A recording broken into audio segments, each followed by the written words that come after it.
Hi friends, welcome back to my channel.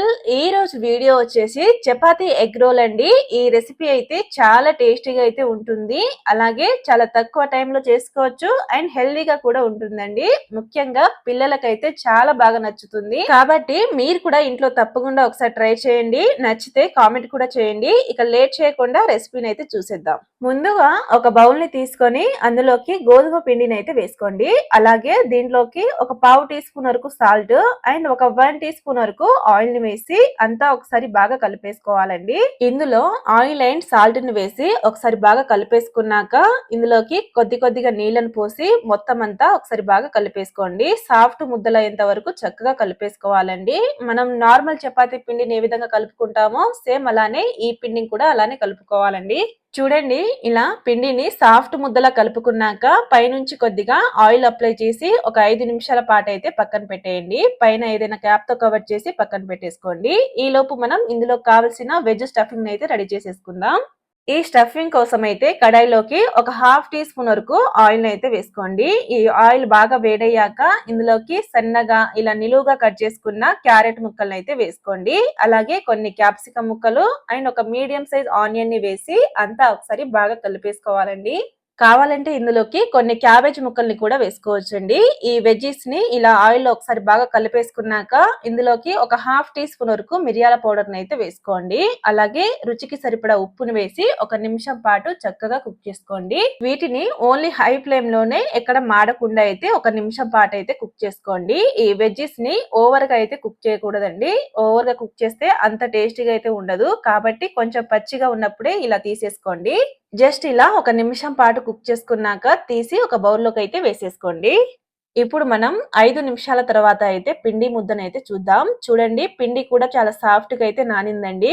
ఇలా soft గా నానాక ఇప్పుడు మనం ఒక్కొక్క పిండి ముద్దను తీసుకొని రౌండ్ ముద్దలా చేసేసుకున్నాక ఫ్లోర్ పైన కొద్దిగా పొడి పిండి చల్లి ఇలా చపాతీ రోలర్ తో చక్కగా పల్చటి చపాతీలను అయితే చేసుకోవాలండి. ఈ రెసిపీలో అయితే చపాతీని అయితే బాగా పల్చగా అయితే చేసేసుకోవాలండి. మరీ మందంగా ఉంటే అంత టేస్టీగా అయితే ఉండదు. చూడండి, ఇలా చపాతీల్ని రెడీ చేసుకున్నాక తీసి బాగా వేడవుతున్న పెనం మీద వేసి చక్కగా కాల్చుకోండి. ఇలా పెనం పైన చపాతీని వేసేసుకున్నాక ఫస్ట్ ఒక 30 సెకండ్స్ పాటు కాల్చుకొని ఇంకో వైపు తిప్పి చపాతీని ఇంకో వైపు తిప్పి కాల్చుకోవాలండి. ఇలా రెండు వైపుల చపాతీని చక్కగా కాల్చుకున్నాక తీసి ఒక ప్లేట్ లోకి అయితే వేసేసుకోండి. ఇదే విధంగా మిగిలిన చపాతీలను కూడా చక్కగా కాల్చుకోండి. ఇలా చపాతీల్ని చక్కగా రెడీ చేసేసుకున్నాక ఒక బౌల్ ని తీసుకొని అందులోకి మీకు కావాల్సిన ఎగ్స్ ని అయితే పగలగొట్టుకోండి. అలాగే ఇందులోకి కొద్దిగా మిరియాల పౌడర్, ఒక పావు టీ స్పూన్ వరకు ఉప్పు అండ్ ఒక పావు టీ స్పూన్ వరకు కారాన్ని వేసి ఒకసారి బాగా కలిపేసుకోవాలండి.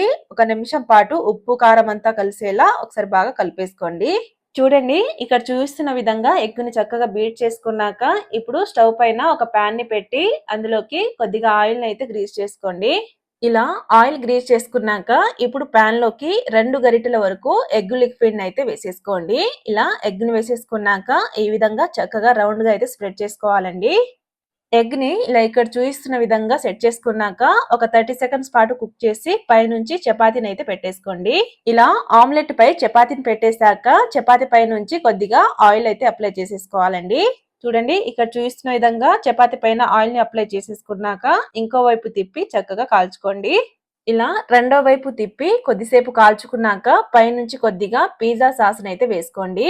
అలాగే కొద్దిగా మయోనైజ్ ని వేసి ఇలా ఆమ్లెట్ పై నుంచి ఇలా బాగా స్ప్రెడ్ చేసుకోవాలండి. ఈ విధంగా ఆమ్లెట్ పైన ఇలా పిజ్జా సాస్ అండ్ మయోనైజ్ ని అప్లై చేయడం వల్ల టేస్ట్ చాలా బాగుంటుందండి. కాబట్టి వీటిని తప్పకుండా మిస్ చేయకుండా అయితే వేసుకోండి. చూడండి, ఇలా సాస్ ని అప్లై చేసుకున్నాక ఈ ఆమ్లెట్ ని తీసి వేరొక ప్లేట్ లోకి అయితే వేసేసుకోండి. స్టవ్ ఆఫ్ చేసి వేసేసుకోండి. ఇలా చపాతీ ఆమ్లెట్ ని ప్లేట్ లో పెట్టేశాక ఇప్పుడు మనం ముందుగా కుక్ చేసి పెట్టుకున్న వెజ్జీస్ ని అయితే పెట్టేసుకోవాలి. ఇలా సైడ్ కి పెట్టుకోవాలండి. అలాగే ఒక హాఫ్ టీ స్పూన్ వరకు టమాటో కెచప్ ని అయితే వేసేసుకోండి. అండ్ చివరిగా కొద్దిగా ఓరిగానో పౌడర్ ని చల్లి ఇక్కడ చూపిస్తున్న విధంగా అయితే ఇలా రౌండ్ గా అయితే ఫోల్డ్ చేసుకోండి.